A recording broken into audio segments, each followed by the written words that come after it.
Hello, हाय सर्वांना, नमस्कार सर्वांना. कशा आहात सर्वजण? मस्त ना? मस्त राहा, हसत राहा, आनंदी राहा. चला तर आजच्या व्हिडिओला सुरुवात करू. आणि आज आपण करणार आहोत देवपूजा. आणि सगळ्यांची देवपूजा नक्कीच झालेली असेल या टायमापर्यंत, कारण सगळेजण लवकर उठून देवपूजा करतात. आणि आज पहा, मी पण म्हणलं की चला देवपूजाचा मस्त असा व्हिडिओ करूया. आणि मी आईंना बघा छान असं कुंकवाने मळवट भरत आहे. आणि मंगळवार, शुक्रवार असं अमावस्या, पुण्य ज्यावेळेस आपण म्हणजे सगळे देव उतरवतो खाली उजवण्यासाठी, त्यावेळेस मी आईचं मळवट भरते. आणि हे बघा किती सुंदर असं आईनं मळवट भरून घेतले. तर आणि वरी आपण हळद पण लावलेलं आहे, खूप छान. आणि आईला आपण आता इथं स्थापन केलेलं आहोत.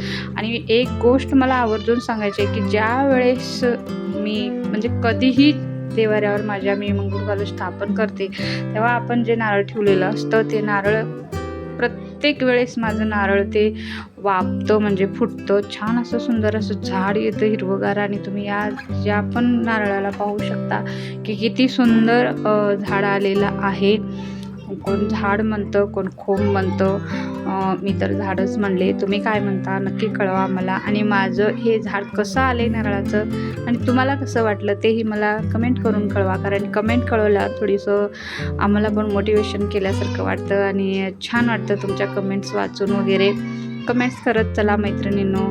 म्हणजे माझं काही चुकलं केलं तरीही तुम्ही मला सांगितलं तर चालेल की असं नाही असं असतं म्हणून.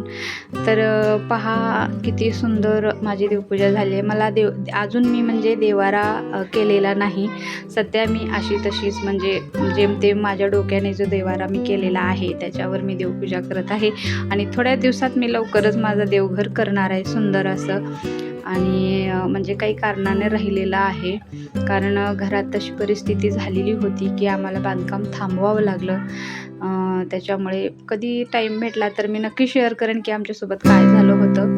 म्हणून आम्हाला खूप मोठं कारण होतं म्हणून देवारा थांबवावा लागला, नाही तर मी कोणीही देवारा थांबवत नाही. असो, मी नंतर ही गोष्ट तुम्हाला नक्की शेअर करेन. आणि इकडे पाहू शकता माझी किती सुंदर अशी देवपूजा झालेली आहे. आणि फुलांकडे बघा किती उन्हाळा आहे. आणि या अशा उन्हात सुद्धा खूप सुंदर अशी फुलं लागत आहेत. थोडी लहान लागत आहेत, छोटी आहेत, पण छान आहेत फुलं. आणि ही सगळी फुलं माझ्या घरातलीच आहेत. म्हणजे 2-4 प्रकारची फुलं मी लावलेली आहेत घरात. आणि पाहू शकता आपण किती सुंदर वाटत आहे. गुलाबी जी फुलं आहेत मला प्रचंड आवडतात. आणि खूप लांबून म्हणजे अगदी सालेगाववरून याचं रोप आणलं होतं मी. आणि मला खूप आवडतं हे झाड आणि खूप फुलं लागतात याला. मी तुम्हाला माझ्या आपल्या चॅनलवरती आहे याचे खूप सारे व्हिडिओ आहेत या झाडाचे शॉर्टमध्ये. आणि तुम्ही म्हटलं तर मी अजून एक वेळेस नक्की त्या झाडाचं मस्त असं व्हिडिओ करून तुम्हाला शेअर करेन. आणि पहा माझी देवपूजा किती सुंदर झालेली आहे.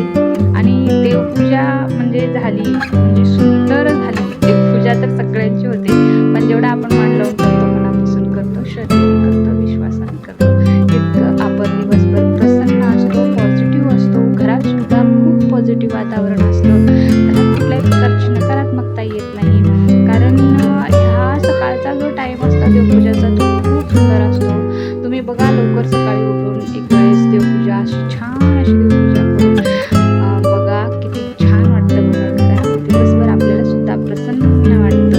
आणि माझी देवपूजा कशी वाटली मला नक्की कळवा.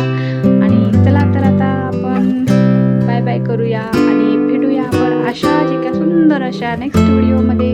तोपर्यंत सर्वांना श्री स्वामी समर्थ. आणि हो, व्हिडिओ आवडल्यास नक्की लाईक, शेअर, सबस्क्राईब करा. आणि व्हिडिओ बघितल्याबद्दल धन्यवाद.